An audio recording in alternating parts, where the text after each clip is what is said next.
बाबर और रिजवान भी इस टीम में हैं, और कल इनके जो मैनेजर हैं नवीद अकरम चीमा, उन्होंने खाना दिया टीम को, तो कराची में आ गई है टीम। अभी फुटेज इसकी आई नहीं, ऑफ कोर्स अभी सब प्रैक्टिस चल रही है।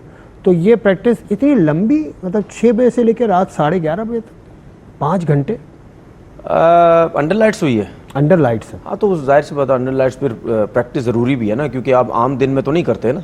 जब आप रात में मैचेस खेलते हैं फिर उसके लिए अंडर लाइट्स आपको प्रैक्टिस भी करनी पड़ती है। ठीक है, 5-6 घंटे तो हो जाए नॉर्मल, आपकी प्रैक्टिस में 3-4-5 घंटे तो हो ही जाते हैं यार। फील्डिंग सेशन भी होता है, आपकी नेट सेशन भी होता है, थोड़ी बहुत ट्रेनिंग अगर होती है, वो सब चीज़ें भी होती हैं, तो 5-6 घंटे ठीक है। और अगर आप अंडर लाइट्स देखें तो ठीक है, क्योंकि लाइट्स की एक प्रैक्टिस ट्रेनिंग होती है, वाइट के लिए मसले मसाइल होते हैं, उसको ज़रा आइस को अपने लिए ज़रा उसको एडजस्ट करना बॉल के साथ, वो बड़ा ज़रूरी होता है। और जो आपने बाबर और रिजवान की बात की है, तो हो सकता है शायद कुछ लोग अब इसके ऊपर अपनी दुकान चमकाने लगेंगे, वीडियोस बनाएंगे कि जी इनको वाइट बॉल के कैंप में रख लिया है, बांग्लादेश की T20 सीरीज़ में तो नहीं है, क्या पता ये वेस्ट इंडीज़ की T20 की सीरीज़ में आ जाएं, कोई पता नहीं। वेस्ट इंडीज़ की वनडे सीरीज में आएंगी नहीं, मैं एक बात कर रहा हूँ, कोई पता नहीं है ना। मैं ये बात T20 नहीं खेले, दुनिया के प्लेयरों की बात कर रहा हूँ, मैं दुनिया के प्लेयर्स की दुनिया में आप आ जाएं तो ब्रायन लारा T20 नहीं खेले, सचिन तेंदुलकर इतनी ज्यादा T20 नहीं खेले, वही बात कर रहे हैं। तो बाबर दौर बाबर का ऐसा है कि मॉडर्न दौर में मैं कैसे आपने जो बात ही गलत की है। मैं क्या तो गलत बात? बाबर के होते हुए या बाबर के टाइम पे या उससे पहले जिन लोगों ने T20 क्रिकेट खेली है, मैं उनकी बात कर रहा हूँ कि T20 फॉर्मेट्स किन प्लेयरों ने खेला है, उसमें बता दे 300 कितनों के, इतना मॉडर्न लड़कों में आ जाए ना। विराट कोहली T20 का मॉडर्न ग्रेट्स है, 300 शायद नहीं है उसके। फिर मेरा सिर्फ ये चीजें कहने का मकसद ये होता है कि उसकी परफॉर्मेंसेस बहुत है, बस उसको एकदम से ये मत बोला करो कि जी ये फारिग है T20 का। फारिग तो मैंने नहीं कहा, लेकिन उसकी कप्तानी में आपके लोग उठा के यूं साइड पे फेंक दिया उसको रिजवान को यूं फेंक दिया साइड से। विकेट कीपिंग नहीं आती ना, विकेट कीपिंग नहीं आती ना उसको। सुन लेना, इन दोनों को पता कैसे फेंका उठा के, वो क्या कहते हैं, दूध से मक्खी, दूध से मक्खी की तरह इनको निकाल के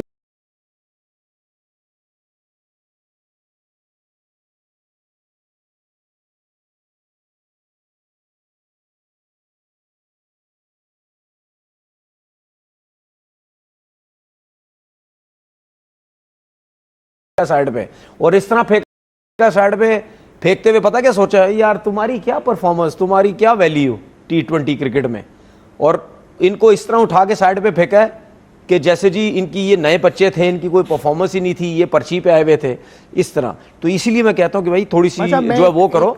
एक बहुत सख्त बात आपसे, नहीं मेरी ऐसा लगता है कि 3 लड़के जो बाहर हुए हैं, बाबर, शाहीन और रिजवान, क्या इनकी वजह वो तो नहीं है कि इन्होंने सरोगेट मार्केटिंग पे इन्होंने कहा था? बिल्कुल वही वजह है। ये तो वजह नहीं है, बिल्कुल वही वजह है, और कोई रीजन ही नहीं है।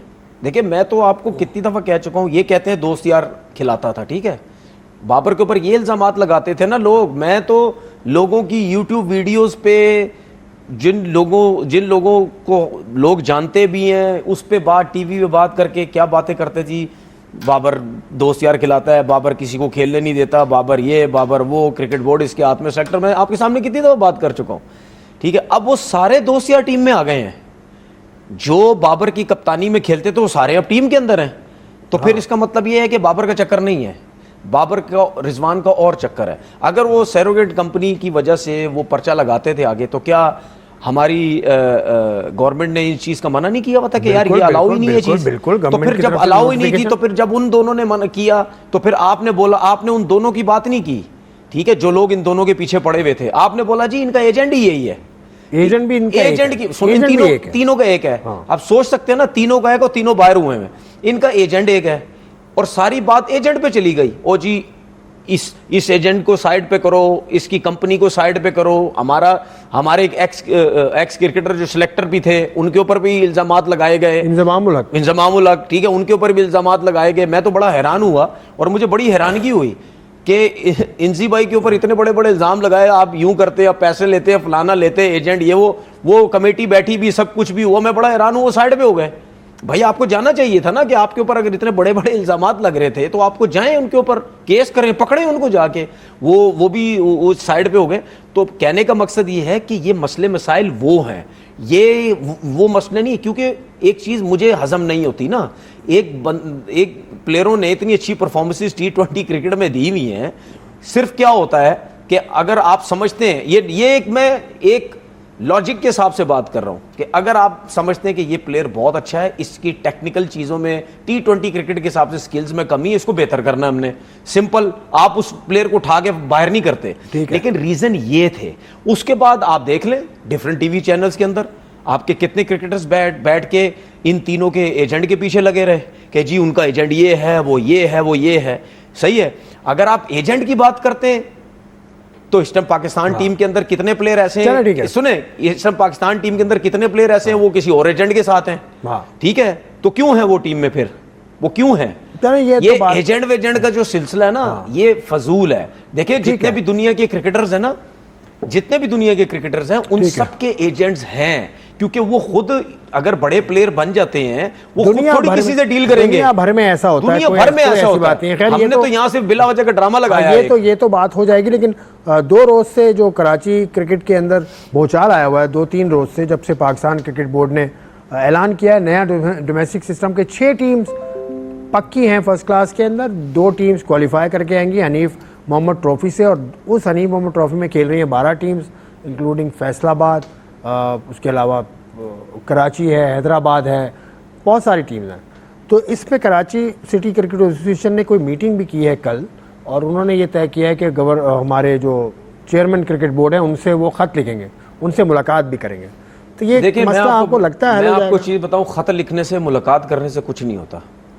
ये बात होगी, आगे पीछे हो जाएगी, 6 लोग बैठेंगे, कुछ बोर्ड के बैठेंगे, कुछ कराची के बैठेंगे, ख़त्म हो जाएगी बात।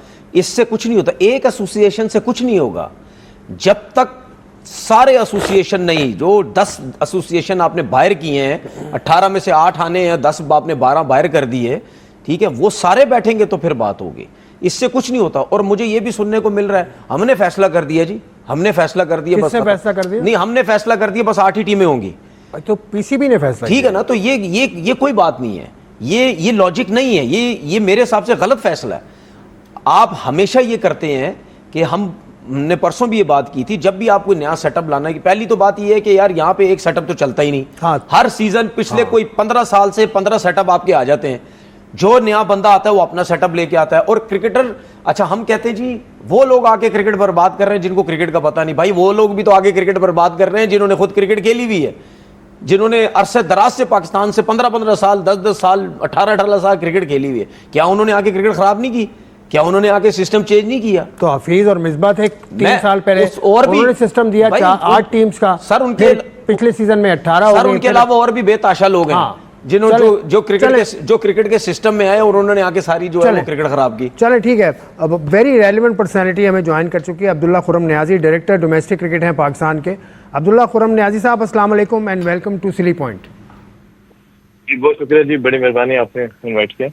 अब्दुल्ला साहब, पहला सवाल जो आप सुन ही रहे होंगे, ये 8 टीम्स का जो सेटअप ये बना है, ये 3 साल में तीसरा सिस्टम आया है। इससे पहले 8 थी, फिर 18 थी, फिर अब 8 टीम्स हो गई हैं। ये फैसला मतलब फिर आप इस पर स्टिक करते हैं कि यही अब रहेगा कि 6 टीम्स खेलेंगी और 2 क्वालिफाई करके आएंगी? What is this all about? देखें, जैसा कि आपको पता है कि स्ट्रक्चर रिफॉर्म्स कमेटी बनी, उसमें 15 मेंबर्स से और 2 महीने डेलिब्रेशंस के बाद जो इस चीज़ को देखा गया।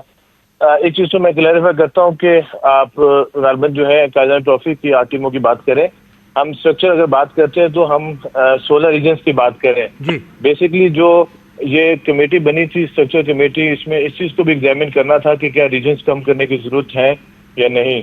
उसमें अल्टीमेटली पहले एक राउंड हुआ, फिर सेकंड राउंड में उस कमेटी को एक्सटेंड किया गया और बड़ी डेलिब्रेशंस हुई, बड़ी लंबी मीटिंग्स हुई। उसके बाद डेलिब्रेशंस के बाद ऑफ कोर्स के वही जो है 16 रीजन्स और 18 टीमें खेलेंगी, ये डिसाइड हुआ। और जिस तरीके से आपको पता है कि ऑलरेडी जो है हमारी प्रेसिडेंट ट्रॉफी ग्रेड 1 हो रही है, ग्रेड 2 हो रही है ऑटोमेटिकली, तो उसमें भी इस चीज को भी रखा गया कि जिस तरीके से सब रीजन्स को अभी उस तरीके से इनकी जो है बहुत से रीजन्स अभी थोड़ी सी अंडर डेवलप है, इम्प्रूवमेंट की जरूरत है, कुछ रीजन बहुत एडवांस है। तो एक फेयर कंपटीशन का जो माहौल जो है, और दूसरा प्रमोशन रेलीगेशन ना होने की वजह से जो सब रीजन भी अल्टीमेटली थोड़ी बहुत रिलैक्स थी। तो ये सारी चीजों को, सारी टेक्निकल चीजों को, इसको सारों को सामने ठीक रखने है। के बाद यूनानिमसली डिसाइड किया गया कि अल्टीमेटली जो है ये 18 टीमों के साथ जाया जाएगा, उसमें प्रमोशन और रेलीगेशन को साथ लेकर आएंगे। ठीक है, आपने कहा कि इसको सारी चीज़ों को देखा गया। ये जो लास्ट फर्स्ट क्लास सीज़न हुआ है जिसकी बुनियाद पर टीम्स 6 टीम्स चुनी गई हैं, ये क्या फर्स्ट क्लास के दौरान या उससे पहले बता दिया गया था टीम्स को कि आपने अब इस तरह से खेलना है कि टॉप आपने फिनिश करना है 6 में? ये क्योंकि शिकायत ये यहाँ पर है, यही शिकायत है कि हमें पहले नहीं पता थी ये बात। देखिए, ये चीज भी ऑलरेडी उस कमेटी में डिस्कशन हुई कि उसमें ये डिसाइड हुआ कि टॉप 6 टीमें, तो क्योंकि अल्टीमेटली तो बात तो परफॉर्मेंस की है, बताने से क्या टीमों की परफॉर्मेंस चेंज हो जाती है। अल्टीमेटली कोई टीमों की फॉर्म होती है। मैं ये कह रहा हूँ कि बहुत अच्छी हमारी रीजन्स हैं। कराची की दोनों टीमें बड़ी जबरदस्त थी, फैसलाबाद की टीम अच्छी थी, रावलपिंडी ने इवन सिर्फ 20 रन की मुसाफत पे जो है अल्टीमेटली जो है वो नहीं कर सके। पेशावर जीत गया वो मैच, वो पूरा मैच हार गए, वो क्वालिफाई कर गए। इस तरीके से अगर हम मुल्तान को देखें, बड़ी हिस्ट्री है। इवन हैदराबाद ने बड़ा अच्छा फिनिश किया। तो अल्टीमेटली कुछ टीमों की फॉर्म भी होती है।